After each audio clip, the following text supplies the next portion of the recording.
राम राम जी। स्वागत है आप सभी का हमारे YouTube चैनल पे। आशा करती हूँ आप सभी कुशलमय व मंगलमय होंगे। भक्तजनों, आज हम आपको श्री सत्यनारायण भगवान की व्रत कथा सुनाने जा रहे हैं। भक्तजनों, सत्य को नारायण के रूप में ही पूजना सत्यनारायण भगवान की पूजा है। इसका दूसरा अर्थ यह है कि संसार में एकमात्र भगवान नारायण ही सत्य हैं, बाकी सब माया है। सत्यनारायण भगवान की व्रत कथा का प्रथम अध्याय।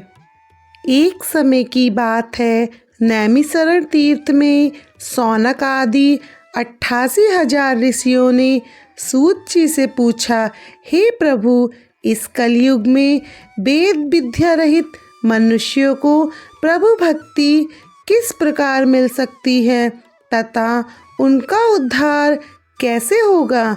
हे मुनि श्रेष्ठ, कोई ऐसा तप बताएं जिससे थोड़े ही समय में पुण्य मिले और मनवांछित फल भी मिल जाए। इस प्रकार की कथा सुनने की हम सब इच्छा रखते हैं। सर्वशास्त्रों के ज्ञाता सूत जी बोले, हे वैष्णवों में पूज्य, आप सभी प्राणियों ने हित की बात पूछी है, इसीलिए मैं एक ऐसे श्रेष्ठ व्रत को आप सब लोगों को बताऊंगा जिसे नारद जी ने श्री लक्ष्मी नारायण जी से पूछा था और लक्ष्मीपति ने मुनि श्रेष्ठ नारद जी से कहा था। आप सब इसे ध्यान से सुनिए।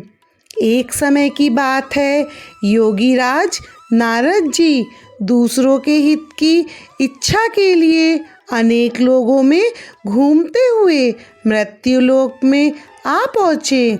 यहाँ उन्होंने अनेक योनियों में जन्म प्रायः मनुष्य को अपने कर्मों द्वारा अनेक दुखों से पीड़ित देखा।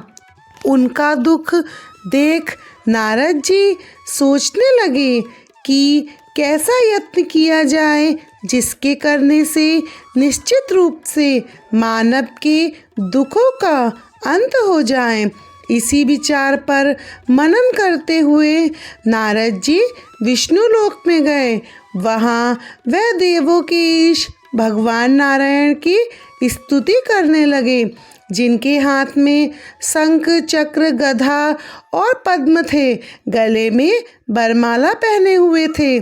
स्तुति करते हुए नारद जी बोले, हे भगवान, आप अनंत शक्ति से संपन्न हैं तथा मन वाणी भी आपको नहीं पा सकती।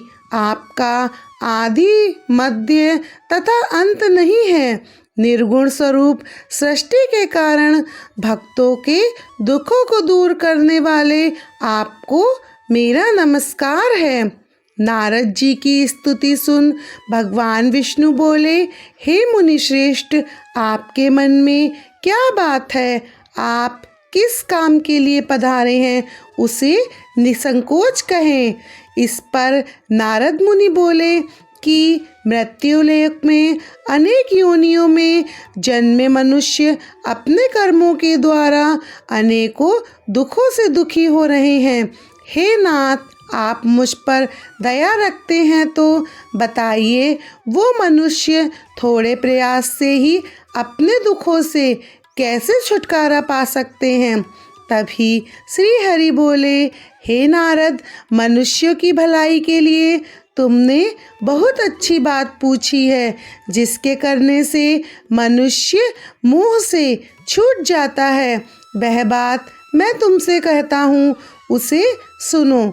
स्वर्गलोक व मृत्युलोक दोनों में एक दुर्लभ उत्तम व्रत है जो पुण्य देने वाला है। आज प्रेम बस होकर मैं उसे तुमसे कहता हूँ। श्री सत्यनारायण भगवान का यह व्रत अच्छी तरह विधि पूर्वक करके मनुष्य तुरंत ही यहाँ सुख भोग कर मरने पर मोक्ष पाता है।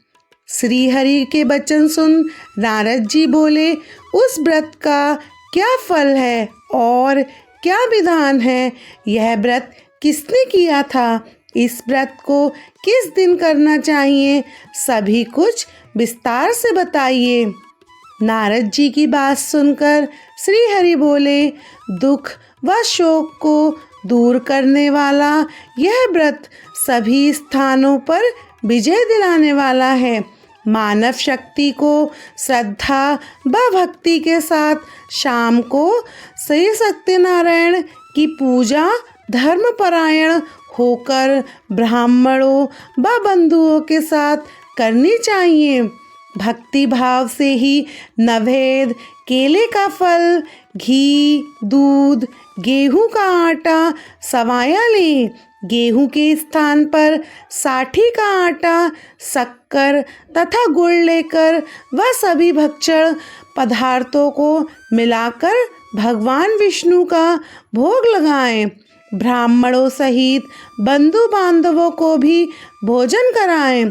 उसके बाद स्वयं भोजन करें। भजन कीर्तन के साथ भगवान की भक्ति में लीन हो जाएं। इस तरह से सत्यनारायण भगवान का यह व्रत करने पर मनुष्य की सारी इच्छाएं निश्चित रूप से पूरी होती हैं। इस कलिकाल अर्थात कलयुग में मृत्युलोक में मोक्ष का यही एक सरल उपाय बताया गया है। इति श्री सत्यनारायण व्रत कथा का प्रथम अध्याय संपूर्ण हुआ। भक्तों, अब श्री सत्यनारायण कथा का द्वितीय अध्याय सुनिए। सूत जी बोले, हे ऋषियों, जिसने सबसे पहले इस व्रत को किया था उसका इतिहास कहता हूँ, ध्यान से सुनो।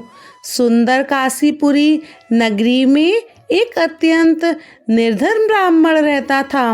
भूख प्यास से परेशान वह धरती पर घूमता रहता। ब्राह्मणों से प्रेम करने वाले भगवान ने एक दिन ब्राह्मण वेश धारण कर उसके पास जाकर पूछा, हे विप्र, नित्य दुखी होकर तुम पृथ्वी पर क्यों घूमते हो? दीन ब्राह्मण बोला, मैं निर्धन ब्राह्मण हूँ, भिक्षा के लिए धरती पर घूमता हूँ। हे भगवान, यदि आप कोई उपाय जानते हो तो बताइए। वृद्ध ब्राह्मण कहते हैं, सत्यनारायण भगवान मनोवांछित फल देने वाले हैं, इसीलिए तुम उनका पूजन करो। इसे करने से मनुष्य सभी दुखों से मुक्ति प्राप्त करता है। वृद्ध ब्राह्मण बन के आए श्री सत्यनारायण भगवान उस निर्धन ब्राह्मण को व्रत का सारा विधान बताकर अंतर्ध्यान हो गए। ब्राह्मण मन ही मन सोचने लगा, जिस व्रत को वृद्ध ब्राह्मण ने करने को कहा है मैं उसे जरूर करूँगा। यह निश्चय करने के बाद उसे रात में नींद नहीं आई, अतः वह सवेरे उठकर सत्यनारायण भगवान के व्रत का निश्चय कर भिक्षा के लिए चला गया। उस दिन निर्धन ब्राह्मण को भिक्षा में बहुत धन मिला, जिससे उसने बंधु बांधवों के साथ मिलकर श्री सत्यनारायण भगवान का व्रत संपन्न किया। सत्यनारायण भगवान का व्रत संपन्न करने के बाद वह निर्धन ब्राह्मण सभी दुखों से छूट गया और अनेक प्रकार की संपत्तियों से युक्त हो गया। उसी समय से यह ब्राह्मण हर माह इस व्रत को करने लगा। इसी तरह से सत्यनारायण भगवान के व्रतों को जो मनुष्य करेगा वह सभी प्रकार के पापों से छूटकर मोक्ष को प्राप्त होगा। जो मनुष्य इस व्रत को करेगा वह भी सभी दुखों से मुक्त हो जाएगा। सूत जी बोले, इस तरह से नारद जी से नारायण जी का कहा हुआ श्री सत्यनारायण व्रत को मैंने तुमसे कहा। हे विप्रो, अब और क्या कहूँ, इस पर ऋषि जी बोले, हे मुनिवर, संसार में उस विप्र से सुनकर और किस किस ने इस व्रत को किया, हम सब इस बात को सुनना चाहते हैं। इसके लिए हमारे मन में श्रद्धा भाव है। सूत जी बोले, हे मुनियों, जिसने इस व्रत को किया है, अब सब सुनो। एक समय वही विप्र धन व ऐश्वर्य के अनुसार अपने बंधु बांधवों के साथ इस व्रत को करने को तैयार हुआ। उसी समय एक लकड़ी बेचने वाला बूढ़ा आदमी आया और लकड़ियां बाहर रखकर अंदर ब्राह्मण के घर में गया। प्यास से दुखी वह लकड़हारा उनको व्रत करते देख विप्र को नमस्कार कर पूछने लगा, आप यह क्या कर रहे हैं तथा इसे करने से क्या फल मिलेगा, कृपया मुझे भी बताएं। ब्राह्मण ने कहा कि सब मनोकामनाओं को पूर्ण करने वाला यह सत्यनारायण भगवान का व्रत है। इनकी कृपा से ही मेरे घर में धन धान्य आदि की वृद्धि हुई है। विप्र से सत्यनारायण व्रत के बारे में जानकर लकड़हारा बहुत प्रसन्न हुआ। चरणामृत लेकर वह प्रसाद खाने के बाद वह अपने घर आया। लकड़हारे ने अपने मन में संकल्प किया कि आज लकड़ी बेचने से जो धन मिलेगा उसी से सत्यनारायण भगवान का उत्तम व्रत करूँगा। मन में इस विचार को लेकर बूढ़ा आदमी सिर पर लकड़ियां रख उसे नगर में बेचने चला गया, जहाँ धनी लोग ज़्यादा रहते थे। उस नगर में उसे अपनी लकड़ियों का दाम पहले से 4 गुना अधिक मिलता है। बूढ़ा प्रसन्नता के साथ दाम लेकर केले, शक्कर, घी, दूध, दही और गेहूं का आटा ले और श्री सत्यनारायण भगवान के व्रत की अन्य सामग्रियां लेकर अपने घर आ गया। वहां उसने अपने बंधु बांधवों को बुलाकर विधि विधान से सत्यनारायण भगवान का पूजन और व्रत किया। इस व्रत के प्रभाव से वह बूढ़ा लकड़हारा धन, पुत्र आदि से युक्त होकर संसार के समस्त सुख भोग अंतकाल में वैकुंठ धाम चला गया। इति श्री सत्यनारायण व्रत कथा का 2वां अध्याय संपूर्ण हुआ। भक्तजनों, अब हम आपको श्री सत्यनारायण कथा का 3वां अध्याय सुनाने जा रहे हैं। सूत जी बोले, हे श्रेष्ठ मुनियों, अब आगे की कथा कहता हूँ। पहले समय में उल्कामुख नामक एक बुद्धिमान राजा था। वह सत्यवक्ता और जितेंद्रिय था। प्रतिदिन देव स्थानों पर जाता और निर्धनों को धन देकर उनके कष्ट दूर करता था। उसकी पत्नी कमल के समान मुख वाली तथा सती साध्वी थी। भद्रशिला नदी के तट पर उन दोनों ने श्री सत्यनारायण भगवान का व्रत किया। उसी समय साधु नामक एक वैश्य उनके पास व्यापार करने के लिए बहुत सा धन भी लाया था। राजा को व्रत करते देख वह विनय के साथ पूछने लगा, हे राजन, भक्ति भाव से पूर्ण होकर आप यह क्या कर रहे हैं? मैं इसे सुनने की इच्छा रखता हूँ। आप मुझे कृपया करके बताएं। राजन बोले, हे साधु, अपने बंधु बांधवों के साथ पुत्र प्राप्ति की लिए मैं यह महान शक्तिमान श्री सत्यनारायण भगवान का व्रत व पूजन कर रहा हूँ। राजा के वचन सुनकर साधु आदर से बोला, हे राजन, मुझे भी इस व्रत का सारा विधान कहिए। आपके कथानुसार मैं भी इस व्रत को करूँगा। मेरी भी संतान नहीं है और इस व्रत को करने से निश्चित रूप से मुझे भी संतान की प्राप्ति होगी। राजा से व्रत का सारा विधान सुन व्यापार से निवृत्त हो वह साधु अपने घर को गया। साधु वैश्य ने अपनी पत्नी को संतान देने वाले इस व्रत का वर्णन सुनाया और कहा कि जब मेरी संतान होगी तब मैं इस व्रत को करूँगा। साधु ने इस तरह अपनी पत्नी लीलावती से कहे वचन। एक दिन लीलावती पति के साथ आनंदित हो सांसारिक धर्म में प्रवृत्त होकर सत्यनारायण भगवान की कृपा से गर्भवती हो गई। 10वें महीने में उसके गर्भ से एक सुंदर कन्या ने जन्म लिया। दिनों दिन वह ऐसे बढ़ने लगी जैसे शुक्ल पक्ष का चंद्रमा बढ़ता है। माता पिता ने अपनी कन्या का नाम कलावती रखा। एक दिन लीलावती ने मीठे शब्दों में अपने पति को याद दिलाया कि आपने सत्यनारायण भगवान के जिस व्रत को करने का संकल्प किया था उसे करने का समय आ गया है, आप इस व्रत को करिए। साधु बोला, हे प्रिय, इस व्रत को मैं उसके विवाह पर करूँगा। इस प्रकार अपनी पत्नी को आश्वासन देकर वह साधु वैश्य नगर को चला गया। कलावती अपने पिता के घर में रहकर वृद्धि को प्राप्त हो गई।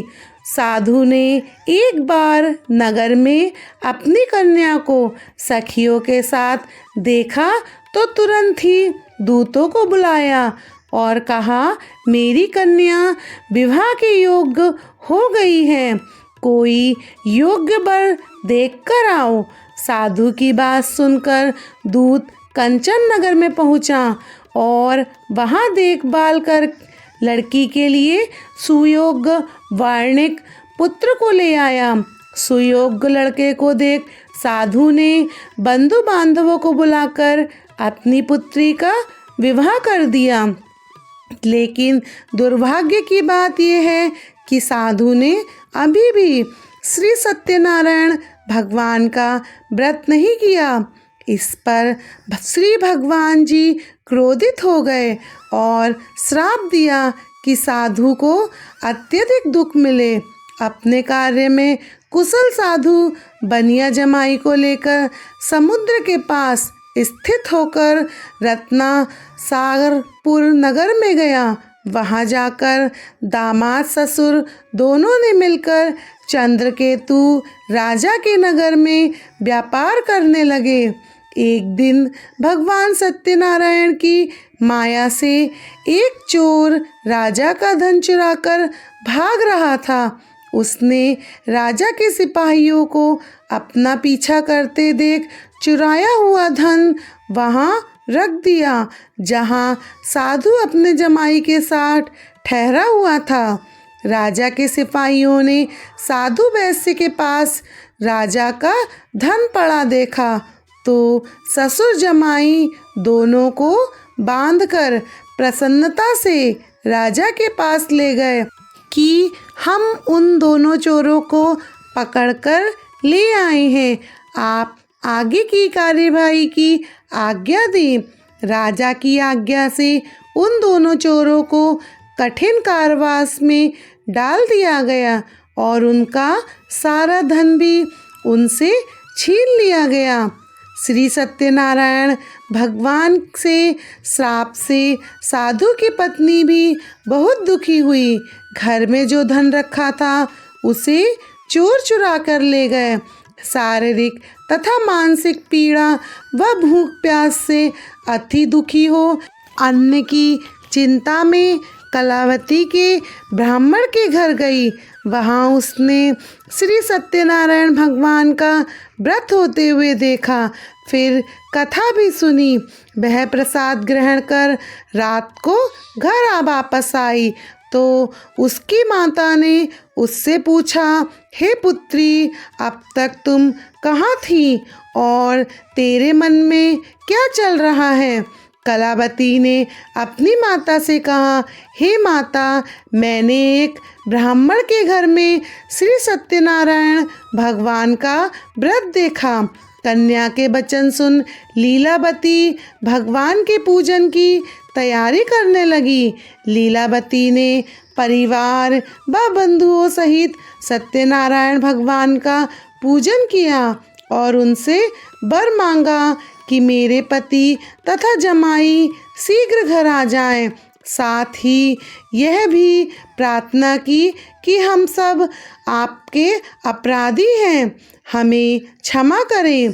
श्री सत्यनारायण भगवान इस व्रत से संतुष्ट हो गए और राजा चंद्रकेतु को सपने में दर्शन देकर कहा, हे राजन, तुम उन दोनों वैश्य को छोड़ दो और तुमने उनका जो धन लिया है उसे वापस कर दो। अगर ऐसा नहीं करोगे तो मैं तुम्हारा धन, राज्य व संतान सभी को नष्ट कर दूंगा। राजा को यह सब कहकर भगवान अंतर्ध्यान हो गए। प्रातःकाल सभा में राजा ने अपना सपना सुनाया। फिर बोले कि वणिक पुत्रों को कैद से मुक्त कर सभा में लाओ। दोनों ने आते ही राजा को प्रणाम किया। राजा मीठी वाणी में बोले, हे महामनुभाव, भाग्यवश ऐसा कठिन दुख तुम्हें प्राप्त हुआ है, लेकिन अब तुम्हें कोई भय नहीं है। ऐसा कह राजा ने उन दोनों को नए वस्त्राभूषण भी पहनाए और जितना धन उनसे लिया था उसका दुगना धन वापस कर दिया। दोनों वैश्य अपने घर को चल दिए। इति श्री सत्यनारायण व्रत कथा का तृतीय अध्याय भी संपूर्ण होता है। भक्तजनों, अब हम आपको सत्यनारायण कथा का चतुर्थ अध्याय सुनाने जा रहे हैं। सूत जी बोले, वैश्य ने मंगलाचार कर अपनी यात्रा आरंभ की और अपने नगर की ओर चल दिए। उनके थोड़ी दूर जाने पर एक डंडीधारी वेशधारी श्री सत्यनारायण ने उनसे पूछा, हे साधु, तेरी नाव में क्या है? अभिवाणी बड़ी खस्ता हुआ बोला, हे डंडी, आप क्यों पूछते हो? क्या धन लेने की इच्छा है? मेरी नाव में तो बेल पत्ते भरे हुए हैं। वैश्य के कठोर वचन सुन भगवान बोले, तुम्हारा वचन सत्य हो। डंडी के ऐसे वचन कह वहाँ से दूर चला गया। वह कुछ दूर जाकर समुद्र के किनारे बैठ गए। डंडी के जाने के बाद साधु वैश्य ने नित्य क्रिया के पश्चात नाव को ऊंचे उठते हुए देखकर अचंभा माना और नाव में बेल पत्ते आदि देख वह मूर्छित हो जमीन पर गिर पड़ा। मूर्छा खुलने पर वह अत्यंत शोक में डूब गया। तब उसका दामाद बोला, आप शोक ना मनाएं, यह डंडी का साप है, इसीलिए हमें उनकी शरण में जाना चाहिए, तभी हमारी मनोकामना पूरी होगी। दामाद की बात सुनकर वह डंडी के पास पहुंचा और अत्यंत भक्तिभाव नमस्कार करके बोला, मैंने आपसे जो जो असत्य वचन कहे थे उनके लिए मुझे क्षमा कर दें। ऐसा कहकर महान शोकातुर होकर वैश्य रोने लगा। तब डंडी भगवान बोले, हे बड़िक पुत्र, मेरी आज्ञा से बार बार तुम्हें दुख प्राप्त हुआ है, तू मेरी पूजा से विमुख हुआ। साधु बोला, हे भगवान, आपकी माया से ब्रह्मा आदि देवता भी आपके रूप को नहीं जानते, तब मैं अज्ञानी कैसे जान सकता हूँ? आप प्रसन्न होइए, अब मैं समर्थ के अनुसार आपकी पूजा करूँगा। आप मेरी रक्षा करो और पहले के समान नौका में धन भर दो। साधु वैश्य के भक्तिपूर्ण वचन सुनकर भगवान प्रसन्न हो गए और उसकी इच्छा अनुसार वरदान देकर अंतर्ध्यान हो गए। ससुर जमाई जब नाव पर आए तो नाव धन से भरी हुई थी। फिर वही अपने अन्य साथियों के साथ सत्यनारायण भगवान का पूजन कर अपने नगर को चल दिए। जब नगर के नज़दीक पहुँचे तो दूत ने घर पर खबर देने के लिए भेज दिया। साधु की पत्नी को प्रणाम करके वह कहता है, मालिक अपने दामाद सहित नगर के निकट आ गए हैं। दूत की बात सुन साधु की पत्नी लीलावती ने बड़े हर्ष के साथ सत्यनारायण भगवान का पूजन कर अपनी पुत्री कलावती से कहा कि पुत्री, मैं अपने पति के दर्शन को जाती हूँ, तू कार्य पूर्ण शीघ्र कर आ जाना। माता के ऐसे वचन सुन कलावती जल्दी में प्रसाद छोड़ अपने पति के पास चली गई। प्रसाद की अवज्ञा के कारण श्री सत्यनारायण भगवान रुष्ट हो गए और नाव सहित उसके पति को पानी में डुबो दिया। कलावती अपने पति को वहां ना पाकर रोती हुई जमीन पर गिर गई।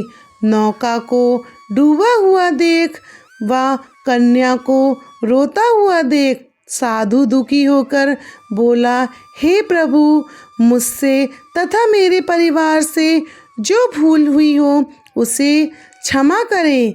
साधु के दीन वचन सुनकर श्री सत्यनारायण भगवान प्रसन्न होकर आकाशवाणी की और कहा, हे साधु, तेरी कन्या मेरे प्रसाद को छोड़कर आई है, इसीलिए उसका पति अदृश्य हो गया है। यदि वह घर जाकर प्रसाद ग्रहण करके लौटती है तो इसका पति अवश्य मिलेगा। ऐसी आकाशवाणी सुन कलावती घर पहुंचकर प्रसाद खाती है और फिर आकर अपने पति के दर्शन करती है। इसके बाद साधु अपने बंधु बांधवों सहित श्री सत्यनारायण भगवान का विधि विधान से पूजन करता है।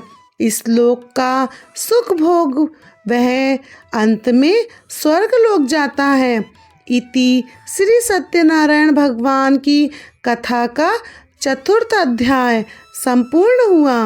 भक्तजनों, अब हम आपको श्री सत्यनारायण भगवान की कथा का 5th अध्याय सुनाने जा रहे हैं। सूत जी बोले, हे ऋषियों, मैं और भी एक कथा सुनाता हूँ, उसे भी ध्यानपूर्वक सुनो। प्रजापालक में लीन तुंगध्वज नामक एक राजा था। उसने भी भगवान का प्रसाद का त्याग कर बहुत ही दुखों को प्राप्त किया। एक बार वन में जाकर वन्य पशुओं को मारकर वह बड़ के पीछे पेड़ के नीचे आया। उसने वहाँ ग्वालों को भक्ति भाव से अपने बंधुओं सहित सत्यनारायण भगवान का पूजन करते देखा। अभिमान बस राजा ने उन्हें देखकर भी पूजा स्थान में नहीं गया और ना ही उसने भगवान को नमस्कार किया। ग्वालों ने राजा को प्रसाद दिया, लेकिन उसने वह प्रसाद नहीं खाया और प्रसाद को वहीं छोड़कर अपने नगर को चला गया। जब वह नगर में पहुंचा तो वहां सब कुछ तहस नहस हुआ पाया तो वह शीघ्र ही समझ गया कि यह सब भगवान ने ही किया है। वह दोबारा ग्वालों के पास पहुंचा और विधि पूर्वक पूजा करके प्रसाद खाया तो सत्यनारायण भगवान की कृपा से सब कुछ पहले जैसा हो गया। दीर्घ काल तक सुख भोगने के बाद मरणोपरांत उसे स्वर्गलोक की प्राप्ति हुई। जो मनुष्य परम दुर्लभ इस व्रत को करेगा तो सत्यनारायण भगवान की अनुकंपा से उसे धन धान्य की प्राप्ति होगी। निर्धन धनी हो जाता है और भयमुक्त जीवन जीता है। संतानहीन मनुष्य को संतान का सुख मिलता है और सारे मनोरथ पूर्ण होने पर मानव अंतकाल में वैकुंठ धाम को जाता है। सूत जी बोले, जिन्होंने पहले इस व्रत को किया था, अब उनके दूसरे जन्म की कथा कहता हूँ। वृद्ध सतानंद ब्राह्मण ने सुदामा का जन्म लेकर मोक्ष की प्राप्ति की। लकड़हारे ने अगले जन्म में निषाद बनकर मोक्ष प्राप्त किया। उल्का मुख नाम का राजा दशरथ होकर वैकुंठ को गए। साधु नाम के वैश्य ने मोरध्वज बनकर अपने पुत्र को आरे से चीरकर मोक्ष पाया। महाराज तुंगध्वज ने स्वयंभू में होकर भगवान से भक्ति युक्त हो कर्म का मोक्ष पाया। इति श्री सत्यनारायण व्रत कथा पंचम अध्याय संपूर्ण। श्री सत्यनारायण भगवान की कथा का 5वां अध्याय भी संपूर्ण हुआ। भक्तजनों, श्री सत्यनारायण भगवान की कथा मैंने आपसे अभी कही। यदि कथा कहने में मुझसे भूल चूक हुई हो तो उसकी माफ़ी देना। भगवान जी श्री सत्यनारायण भगवान आपकी कथा कहने वाले, सुनने वाले व हुकारा भरने वाले पर अपनी कृपा बनाए रखता। भक्तजनों, सत्यनारायण भगवान की कथा सुनने मात्र से ही हमारे सारे मनोरथ पूर्ण होते हैं। श्री सत्यनारायण भगवान जी हम पर अपनी कृपा बनाए रखते हैं और हम हमारे इसी जन्म के नहीं अपितु अगले पिछले जन्मों के भी बुरे कर्मों को नष्ट कर हमें मोक्ष प्रदान करते हैं। श्री सत्यनारायण भगवान की जय हो, जय हो, जय हो।